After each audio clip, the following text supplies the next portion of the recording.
Madaling araw ng Hulyo 15, 2008, sa isang tahimik na subdivision sa Sta, Maria, Bulacan, isang pangkaraniwang tahanan para sa kanyang asawang si Daniel na bumibiyahe patungong Makati para magtrabaho, buong pagmamahal na iniabot ng kanyang asawang si Isabel ang isang bote ng energy drink.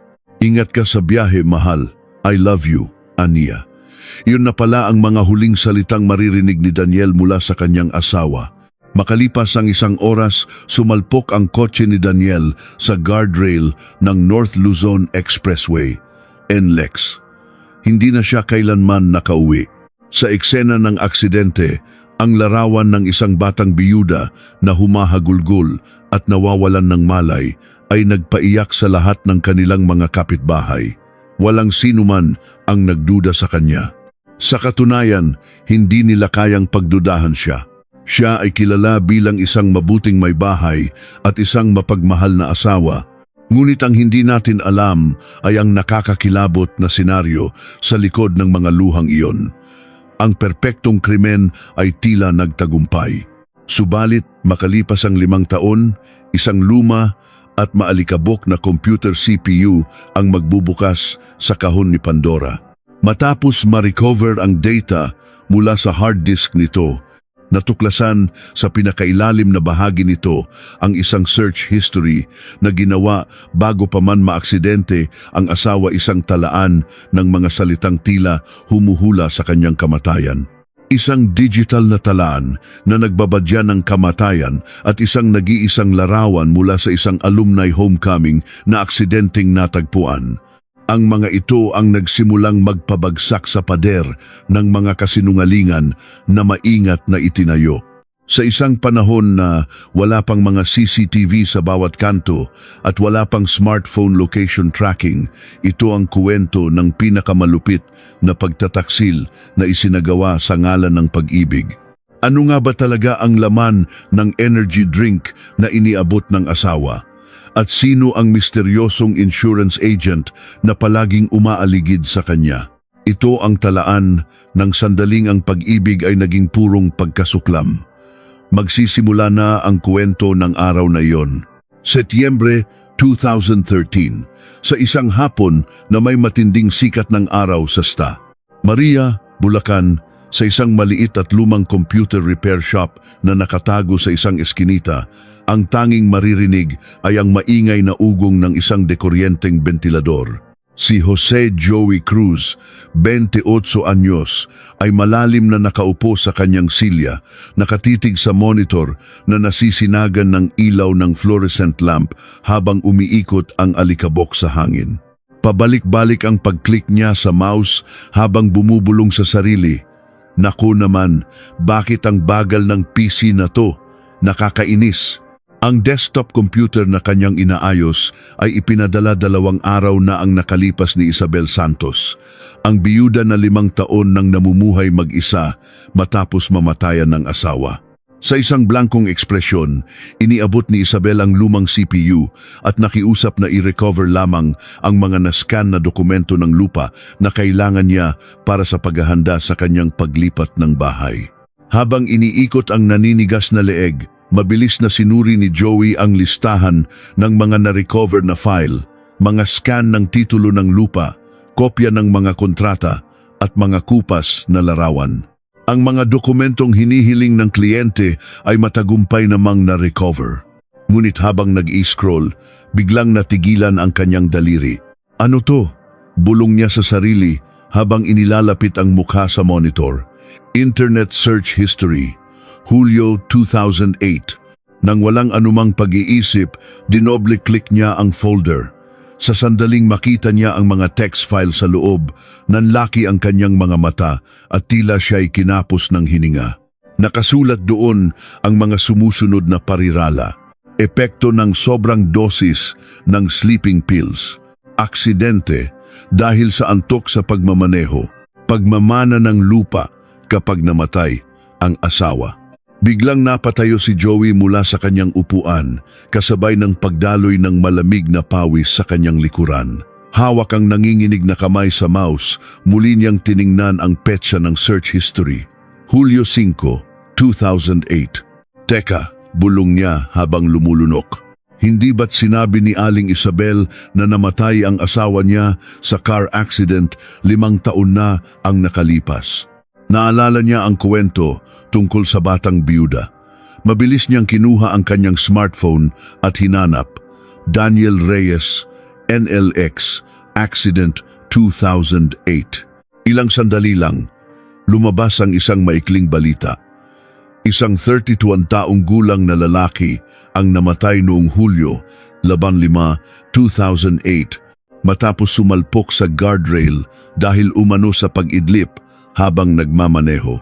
Ang paghahanap ay ginawa noong Hulyo 5, ang kamatayan ay noong Hulyo 10,000. Eksaktong 10 araw ang pagitan. Napaurong si Joey habang tinatakpan ang kanyang bibig. Imposible. 10 araw bago ang aksidente, hinahanap na niya ang mga bagay na to. Nang gabing iyon, hindi nakatulog si Joey. Pilit niyang kinukumbinsi ang sarili na baka nagkataon lang. Ngunit ang eksaktong pagkakatugma ng mga petsa ay hindi maalis sa kanyang isipan. Sa 3 araw, isinara niya ang kanyang shop. Isinilid niya sa isang bag ang hard drive at ang nakaprint na search history at dali-daling tumakbo sa pinakamalapit na himpilan ng pulisya. Gusto ko po sanang ipaimbestigahan ulit ang kaso ng pagkamatay ni G. Daniel Reyes noong 2008, sabi niya sa nanginginig na boses sa front desk. Tumingin sa kanya ang pulis na may halong pagtataka. 5 taon na pong aksidente yon. Anong basehan niyo para buksan ulit ang kaso? Inilabas ni Joey ang gusot-gusot na papel mula sa kanyang bag at ipinatong sa desk. Makikita niyo po dito, hindi po ito ordinaryong aksidente. Ang kaso ay agad na ipinasa sa mga investigador. Ang nakatanggap ng mga dokumento ay si SPO4 Ricardo Cardo de Leon, isang 52 taong gulang na veteranong pulis na may 30 taon ng karanasan. Suot ang kanyang salamin sa dulo ng ilong, binasa niya ang mga papel. Kumunot ang kanyang noo, pagkatapos ay inihagis ang mga ito sa mesa. Ano ba to? Kaso ng aksidenteng 5 taon ng sarado, bubuksan pa ulit? Sobrang dami na nating trabaho. Ang kanyang mas batang partner, si PO3 Marco Aguilar, 31, ay lumapit mula sa katabing mesa. Sinilip niya ang mga papel. Senior, pero hindi po ba kahina-hinala ang petsa ng search history na to? Eksaktong 10 araw bago ang aksidente. Parang may amoy malansa. Hindi sumagot si Cardo. Tumingin siya sa labas ng bintana, akmang susubo ng sigarilyo, ngunit natigilan. Biglang bumalik sa kanyang isipan ang tag-araw ng 2008, ang maalinsangang madaling araw sa expressway.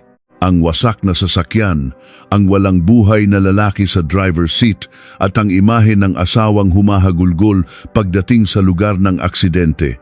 Noon, mahinang bulong ni Cardo. Matindi ang pagtanggi ng asawa sa autopsy.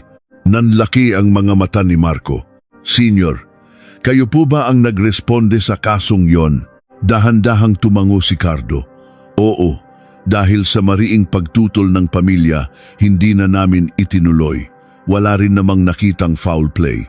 Pero, mayroon talagang kung anong bumabagabag sa akin noon. Biglang tumayo si Cardo. Marco, halika, punta tayo sa bodega.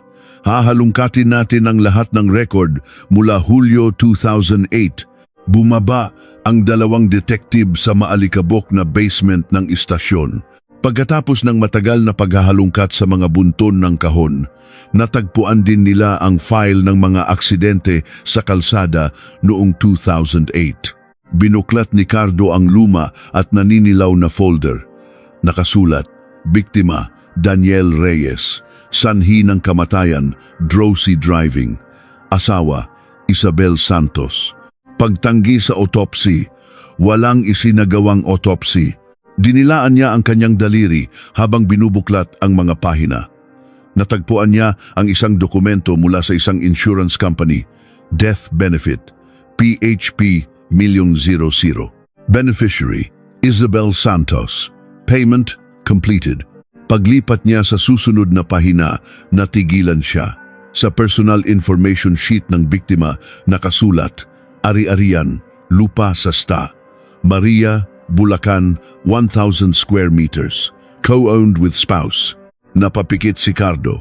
Sa kanyang isipan, kumikislap ang isang malakas na kutob ng pulis. "Senior, anong gagawin natin?" tanong ni Marco. Binuksan ni Cardo ang kanyang mga mata. Hawak ang folder at mabilis na naglakad palabas. "Ipatawag mo si Isabel Santos," utos niya sa malalim na boses. For questioning, huling linggo ng Setyembre 2013, mabigat ang hangin sa loob ng interrogation room ng istasyon ng pulis. Walang bintana. Ang tanging ilaw ay mula sa fluorescent lamp na malamig na tumatama sa metal na mesa. Nakaupo si Isabel Santos, maputla ang mukha at walang kolorete, nakatingin sa kanyang mga kamay na maayos na nakapatong sa mesa. Sa tapat niya, sinira ni Cardo ang katahimikan sa pamamagitan ng pagtapik sa mga dokumento. Si Marco naman ay nasa isang sulok, bukas ang laptop at tensyonadong nakamasid. "Ginang Santos, inimbitahan ka namin bilang resource person. May ilang bagay lang kaming kailangang linawin," sabi ni Cardo habang matamang nakatitig sa mga mata ni Isabel. "Madaling araw ng Hulyo 11, 2008, namatay ang asawa ninyo, si G. Daniel Reyes. Maari mo bang ikuwento ang mga nangyari sa araw na iyon base sa iyong natatandaan?" Dahan-dahang itinaas ni Isabel ang kanyang mukha. Bahagyang nanginig ang kanyang mga mata bago naging kalmado na parang isang lawa. 5 taon na po ang nakalipas. Baka hindi na po eksakto ang alaala ko. "Okay lang, kahit pira-piraso. Sabihin mo lang kung ano man ang maalala mo," sabi ni Cardo habang tinatapik ang dulo ng kanyang ballpen sa mesa. Saglit na nanahimik si Isabel. Ang dulo ng kanyang mga daliri ay bahagyang nanginginig. Nang gabing iyon, papunta po si Daniel sa Makati. May importante raw siyang meeting noong Martes ng umaga. Anong oras siya umalis? Mga 2:30 ng madaling araw. Sabi niya, kung umaga siya aalis, matraffic at mapapagod lang siya. Kaya mas mabuting sa gabi na lang. Tapos matutulog na lang daw siya sa isang 24-hour coffee shop malapit sa opisina nila. Dahan-dahang binuklat ni Cardo ang mga papel. Mayroon bang kakaiba bago siya umalis? Anumang hindi pangkaraniwan? Wala po. Gaya ng dati, binigyan ko siya ng isang bote ng energy drink. Sabi ko, mag-ingat ka, yun lang po. Ang boses ni Isabel ay kalmado sa paraang hindi natural. Para siyang isang aktor na paulit-ulit nang nag-ensayo ng kanyang linya. "Nga pala," biglang sabi ni Cardo, "tinanggihan niyo raw ang autopsy noon. Karaniwan, kung may duda, autopsy ang unang ginagawa." Biglang nanigas ang mga balikat ni Isabel. Kinagat niya ang kanyang labi. "Ayoko na po sanang masaktan pa ang asawa ko. Malamig na ang katawan niya, hihiwain pa. Ano pa pong silbi noon?" Tumango si Cardo at isinara ang folder, ngunit ang kanyang mga mata ay nanatiling matalas. "Sige, hanggang dito na lang muna. Tatawagan ka na lang namin kung may maalala pa kami." Pagkaalis ni Isabel, mabilis na tumayo si Marco. "Senior, nakita niyo ba ang itsura niya? Noong binanggit niyo ang autopsy, kumibot ang mga mata niya. Siguradong may itinatago." "Yon." Hindi sumagot si Cardo. Nakatingin lang siya sa pader. Sa kanyang isipan muling nabubuo ang 5 taon ng kaso. "Marco, hanapin mo ang mga katrabaho ni Daniel Reyes noong 2008. Alamin natin kung may kakaibang nangyayari sa opisina bago ang aksidente." Ilang araw ang lumipas, pinuntahan ng 2 detective ang isang maliit na kumpanya ng electronics sa Makati. Sa isang sulok ng pabrika, sa loob ng Shusishi, nakausap nila ang 3 dating kasamahan ni Daniel. Lahat sila ay iisa ang sinabi. Si Daniel ay isang taong matuwid kahit walang batas na sumusubaybay. "Napakabuting tao ni Daniel," sabi ng isang kasamahan habang humihit-hit ng sigarilyo. "Kapag sahod, diretso padala sa probinsya. Walang sayang. Umuuwi yan tuwing weekend para makita ang asawa niya." Hindi ko maintindihan kung bakit nangyari sa kanya yon. Bago ang aksidente, may napansin ba kayong kakaiba?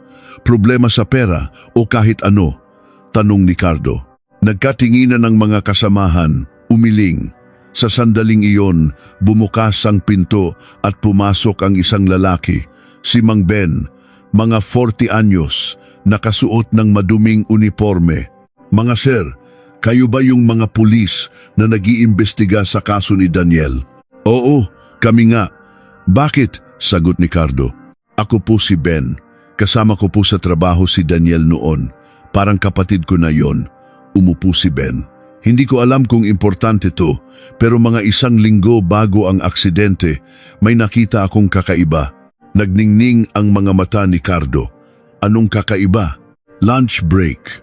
Pabalik ako galing sa karinderya, nakita ko si Daniel sa isang coffee shop malapit dito. May kasama siyang lalaki na hindi ko kilala. Anong itsura ng lalaki?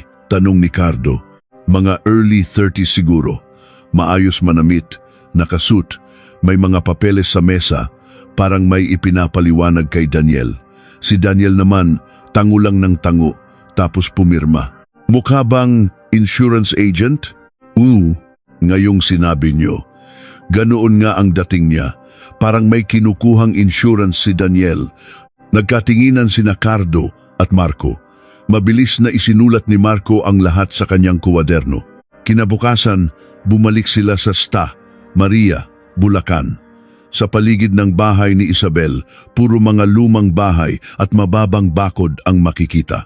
Kinausap nila ang kapitbahay ni Isabel, si Aling Flora, 63 taong gulang. Nagulat si Aling Flora nang makita ang mga pulis habang nagsasampay. Ay mga sir, bakit na naman kayo naparito? May gulo na naman ba sa baryo natin? Ngumiti si Cardo. Aling Flora, may itatanong lang po kami tungkol sa aksidente ni G. Daniel Reyes noong 2008. Ay, kawawa namang bata yon. Napakabata para mamatay. Iyak ako ng iyak noon. Noong mga panahong iyon, pabulong na tanong ni Cardo. May napansin po ba kayong kakaiba sa bahay nila? May mga bisita bang hindi pamilyar? Nag-isip si Aling Flora. Hindi pamilyar na tao. Ay, oo, mayroon nga. Mayroon. Sino po? Isang binatang lalaki, guwapo. Tagalog Maynila kung magsalita. Bago pa mamatay ang asawa ni Isabel, ilang beses ko silang nakitang magkasama. Kitang-kita ng dalawang mata ko. Naging matalas ang tingin ni Cardo. Ilang beses po? Mga 2 o 3 beses. Akala ko noong una kapatid niya, pero hindi pala. Inilapit ni Aling Flora ang kamay sa bibig at bumulong kasi kakaiba ang lakad nilang dalawa. Halos magkadikit na ang mga balikat nila. Hindi naman ganoon maglakad ang hindi magkakilala, di ba? Sabi ko na nga ba, kilala niyo po ba kung sino ang lalaking iyon? Tanong ni Marco. Abay ewan ko. Hindi ko naman tinanong si Isabel. Naisip ko na lang, baka tadhana niya talagang maging biyuda.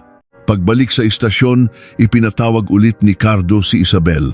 Ang hangin sa interrogation room ay mas mabigat na ngayon. Ginang Santos, may lalaki raw na bumibisita sa inyo bago mamatay ang asawa nyo, sabi ni Cardo, nakatingin ng diretso sa kanya. Natigilan ang mga daliri ni Isabel, pilit siyang ngumiti. Sino po ang tinutukoy nyo?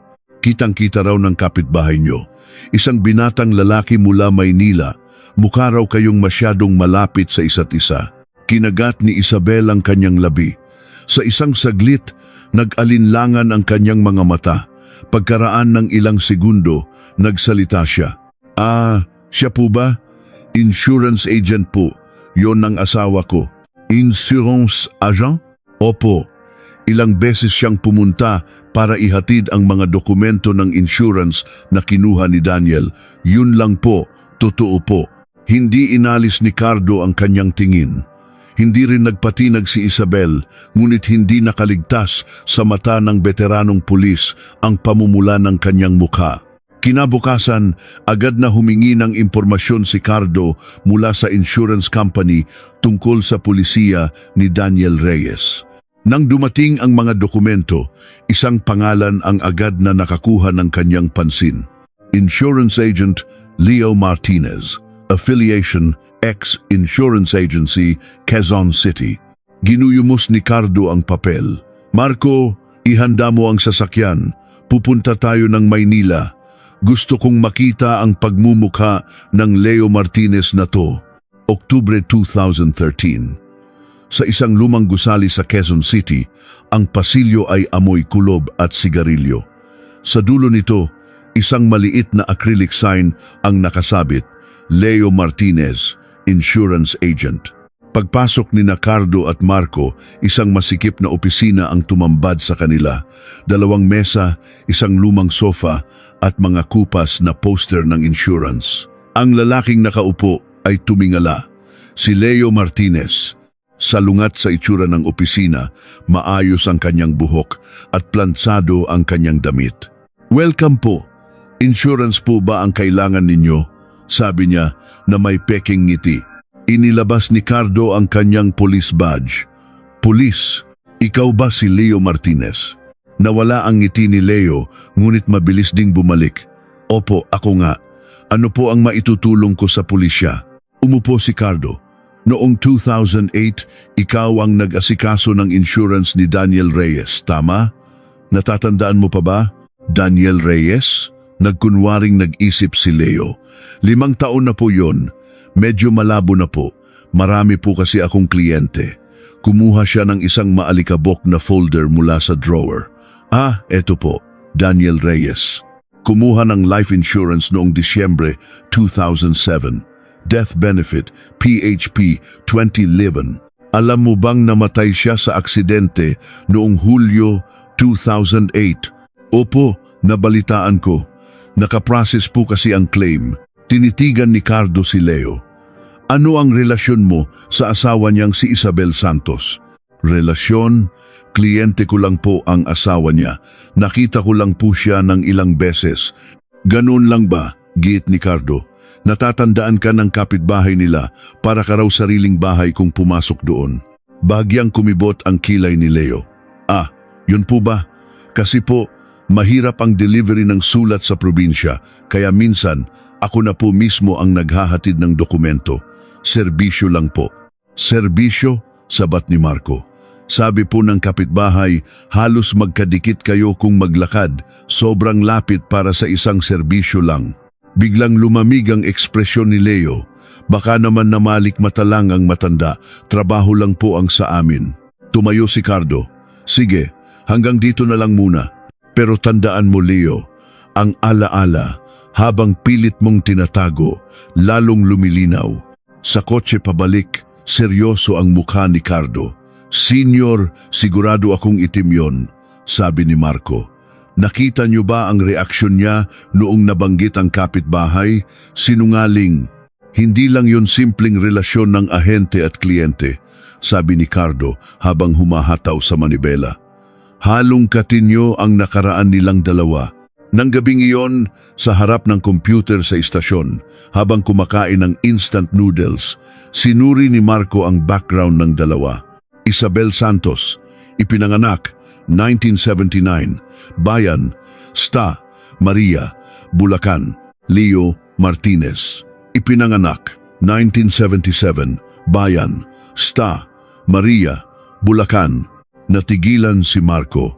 Pareho sila ng bayan. Mabilis niyang hinanap ang kanilang educational background. Ilang sandali lang, napatayo siya. Senior, nahanap ko na. Ano yon? Magkaklase sila sa high school. Parehong batch. Batch 97. Lumapit si Cardo at tiningnan ang monitor. Magkatabi ang kanilang mga graduation picture.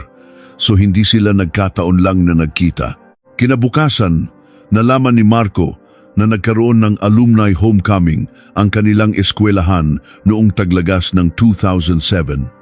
Parehong nakalista sa attendance sina Isabel Santos at Leo Martinez. Nagkita sila ulit sa reunion pagkatapos ng 10 taon, sabi ni Cardo. Pagkatapos ng ilang buwan, kumuha ng insurance ang asawa niya kay Leo. Hinimas niya ang kanyang baba. Humingi ka ng warrant.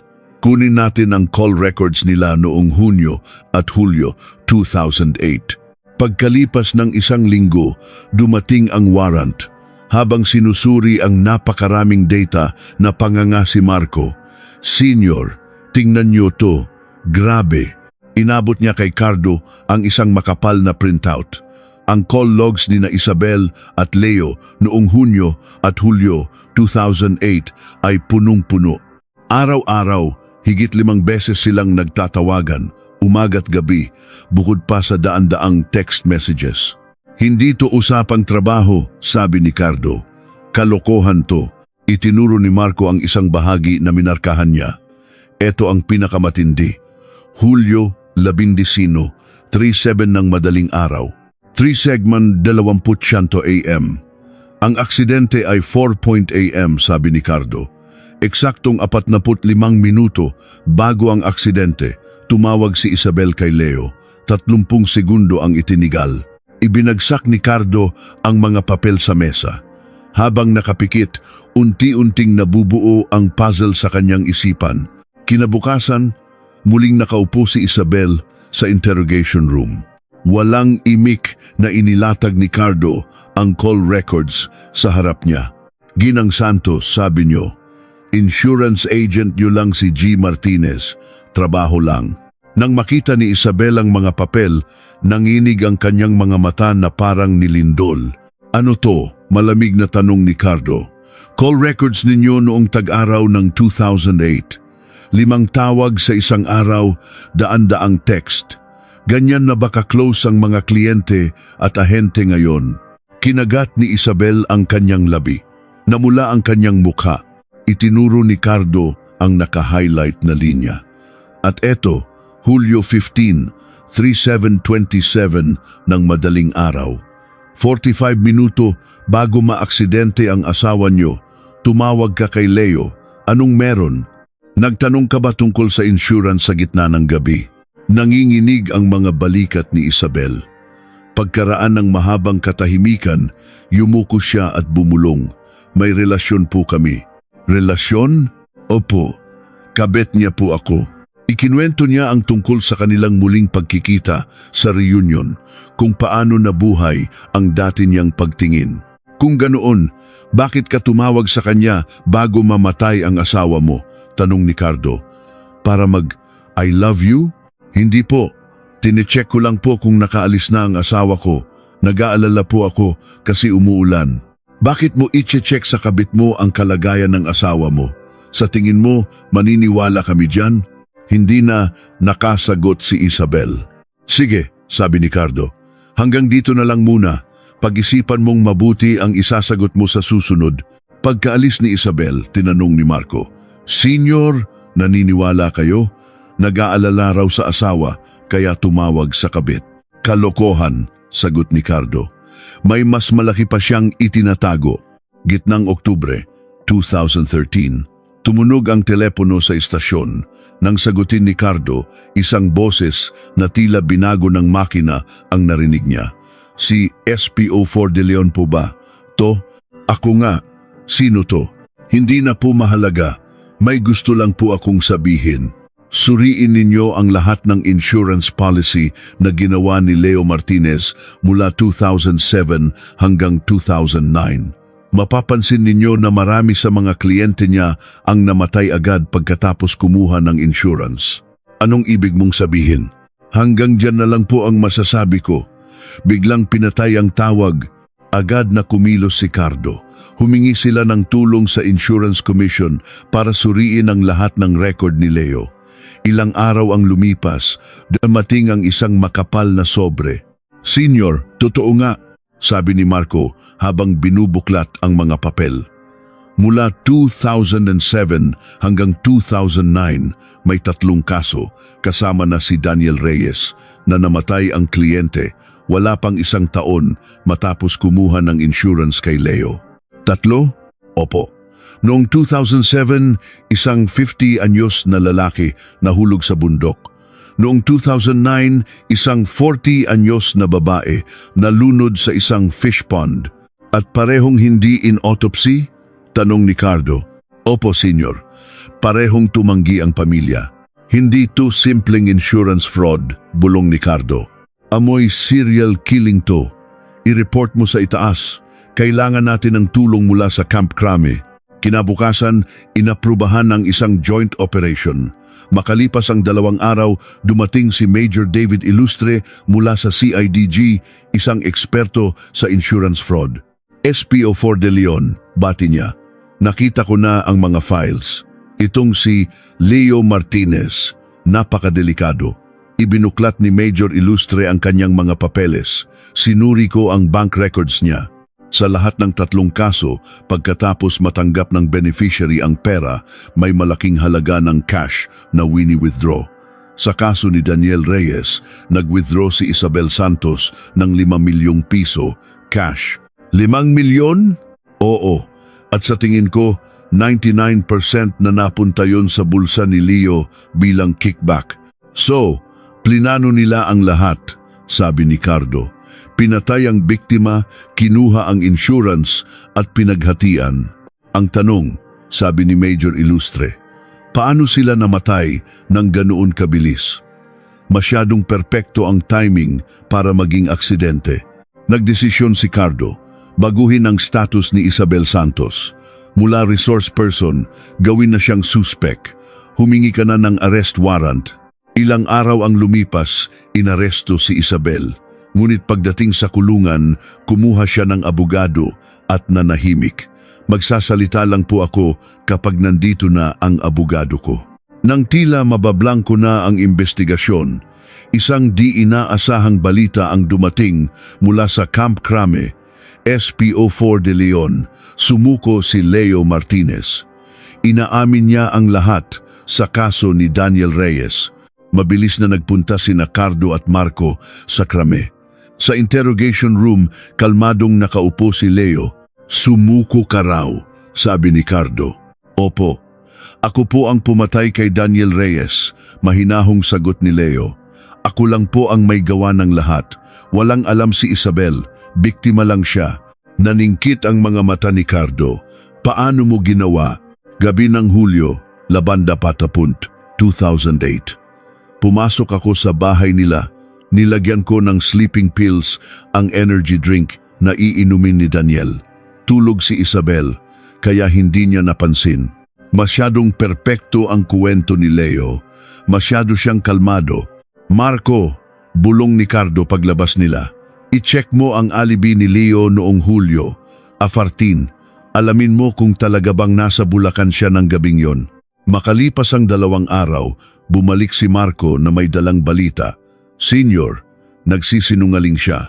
Noong gabi ng Hulyo, 14, nasa isang company workshop si Leo sa isang hotel sa Pasay. Sinuri ko ang lahat, CCTV, NLEX toll records. Hindi siya umalis ng Metro Manila ng gabing yon. May perpektong alibi pala siya, ngumisi si Cardo. Ito na, pinoprotektahan niya si Isabel. Bakit? Ano ang dahilan? Senior, sabi ni Marco, tiningnan ko ang financial records ni Leo. Baon siya sa utang. Mahigit 10 milyong piso. Pero bakit siya magpapakulong? May isa pang papel na inabot si Marco. Eto pa, senior. Call records nila ngayong Agosto lang. Isang tawag mula kay Leo papunta kay Isabel. Noong Agosto 15, isang buwan bago dalhin ni Isabel ang computer sa shop ni Joey. Pagkatapos ng 5 taong pananahimik. Simple lang yan, sabi ni Cardo, biglang may naisip. Marco, alamin mo ang kasalukuyang assets ni Isabel. Baka may lupa siyang itinatago. Kinabukasan, sumugod si Marco sa opisina ni Cardo. Senior, jackpot tayo. Noong 2010, namatay ang biyenan ni Isabel.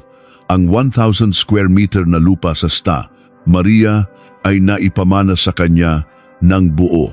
Magkano na ang halaga niyan ngayon? Dahil po sa development sa lugar, umabot na sa 120 million pesos. 120 million. Napahagalpak ng tawa si Cardo. Kaya pala, hindi pag-ibig ang habol niya, kundi amoy ng pera. So, kaya siya nag-confess, Senior?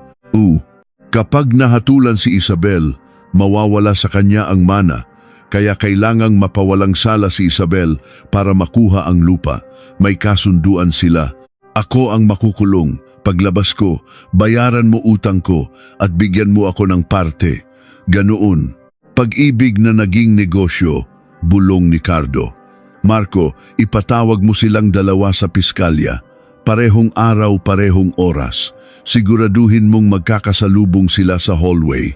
Nobyembre 2013, sa mahabang pasilyo ng piskalya. Mula sa isang dulo, naglalakad si Isabel, nakaposas. Mula sa kabilang dulo, si Leo. Habang papalapit sila, tila bumagal ang oras.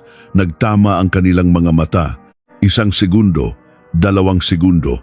Puno ng pagkamuhi ang mga mata ni Isabel. Puno ng pagkakasala ang kay Leo. Mabilis silang umiwas ng tingin at nagpatuloy sa paglakad. Sa isang sulok, nanonood si Cardo. Ang saglit na iyon ay sapat na. Unang ipinasok si Leo. Leo, Hulyo 14 ka raw pumunta sa Bulacan, tama? Opo, imposible. Nakacheck kami sa mga kapitbahay. Walang estrangherong pumunta roon ng araw na yon o kahit sa buong linggong yon. At may perpekto kang alibi sa Pasay. Namutla si Leo. B, baka nagkamali lang po ako ng petsa. Hulyo 13 po pala.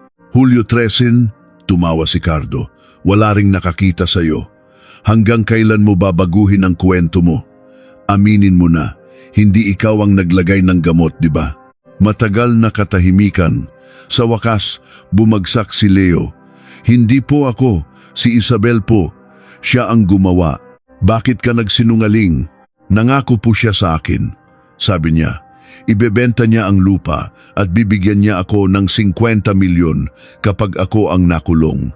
Pagkatapos noon pumasok si Cardo sa kwarto kung nasaan si Isabel. Ginang Santos, umamin na si Leo. Sinabi na niya ang lahat. Nanginig ang mga mata ni Isabel. Sabi niya, dahan-dahang sabi ni Cardo, inuutusan mo lang daw siya. Wala raw siyang kasalanan. Ikaw daw ang may pakana ng lahat. Namutla si Isabel. Hindi mo ba alam, patuloy ni Cardo, na pagkatapos ng krimen, iniwan ka niya. 5 taon siyang hindi nagparamdam. Bumalik lang siya nang malaman niyang yumaman ka na dahil sa lupa. Ipinakita ni Cardo ang isang dokumento. At alam mo ba kung anong ginawa niya sa 5 taon na yon? Nag-asawa siya, may 2 na siyang anak ngayon. Iyon ang huling dagok. Bumuhos ang luha ni Isabel. Ang pagtataksil na iyon ay mas masakit kaysa sa anumang parusa. Sa gitna ng kanyang paghagulgol, gumuho ang lahat ng kasinungalingan.